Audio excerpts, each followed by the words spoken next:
Chandrababu Naidu guarantee అందరికీ గౌరవం ఉంది. రాష్ట్ర ప్రజలకు గౌరవం ఉంది. ఆయన దార్శనికుడు. ఆయన ఐటీని కూడా రాష్ట్రంలో చాలా అభివృద్ధి చేశారు. అసలు ఐటీ విప్లవాన్ని తెచ్చిందే చంద్రబాబు నాయుడు. ఆయన అంటే మాకు అన్ని విధాల గౌరవం ఉంది. ఒకవేళ మీరన్నట్టు చంద్రబాబు నాయుడు గారు కనుక జాతీయ రాజకీయాల్లోకి వెళ్తే ఒక జన సైనికుడిగా, ఒక జనసేన నాయకుడిగా, నా పేరు సునీల్ కుమార్, నూజివీడు నియోజకవర్గం.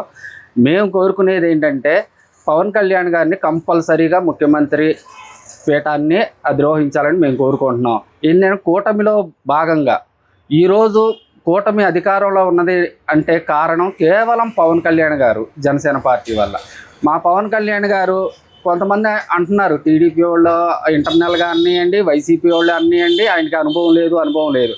ఈ దేంట్లో అనుభవం కావాలి? పార్టీ పెట్టి దాదాపు 12-13 సంవత్సరాల నుంచి ప్రజల కోసం ఆయన ఎన్నో నేర్చుకున్నారు, ఎంతో చేశారు. ఈరోజు ఆయన చేపట్టిన శాఖల ద్వారా వేల కోట్ల నిధులు తీసుకొచ్చి డోలీ మూతలు అనేది లేకుండా అరకు ప్రాంతంలో ఎంత అభివృద్ధి చేశారు. రోడ్లు ఎవరికి ఏది కావాలన్నా అన్ని సమస్యలు పవన్ కళ్యాణ్ గారే తీరుస్తున్నారు. రాష్ట్రంలో ఏ సమస్య ఉన్నా పవన్ కళ్యాణ్ గారు గుర్తొస్తున్నారు తప్ప వేరే వాళ్ళు ఎవరో గుర్తు రావట్లేదు. కాబట్టి ఒక జన సైనికుడిగా, ఒక జనసేన నాయకుడిగా, జనసేన పార్టీ భావజాలాన్ని పుణికిపుచ్చుకున్న వ్యక్తిగా నేను కోరుకునేది ఏంటంటే చంద్రబాబు నాయుడు గారు నిజంగా జాతీయ రాజకీయాల్లో కనుక వెళ్ళినట్లయితే కంపల్సరీగా సీఎంగా పవన్ కళ్యాణ్ గారే ఉండాలి. లోకేష్ గారి మీద మాకు వ్యతిరేకత లేదు, అలాగని చంద్రబాబు నాయుడు గారి మీద కూడా వ్యతిరేకత లేదు. మా నాయకుడు అడుగుజాడల్లోనే మేము నడుస్తాం. రాష్ట్ర భవిష్యత్తును ఆశించి మా నాయకుడు పవన్ కళ్యాణ్ గారు 15 సంవత్సరాల వరకు చంద్రబాబు నాయుడు గారే ముఖ్యమంత్రిగా ఉండాలని చెప్పేసి అసెంబ్లీ సాక్షిగా చాలా పబ్లిక్ మీటింగ్లో చెప్పారు. దాన్ని అనుగుణంగా చంద్రబాబు నాయుడు గారికి చెప్పారు కాబట్టి లోకేష్ని వ్యతిరేకించినట్టు కాదు, ఇది కాదు.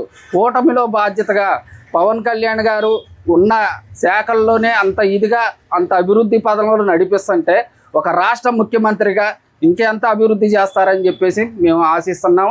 మేము గనక చంద్రబాబు నాయుడు గారు కనుక నిజంగా నితీష్ కుమార్ గారు కనుక జాతీయ రాజకీయాల్లో వెళ్తున్నట్లయితే చంద్రబాబు నాయుడు గారు కూడా వెళితే మాత్రం కంపల్సరీగా పవన్ కళ్యాణ్ గారిని ముఖ్యమంత్రిని చేయాల్సిందే. ఒక జన సైనికుడిగా మేము ఆశిస్తున్నాం, జరగాలని కోరుకుంటున్నాం.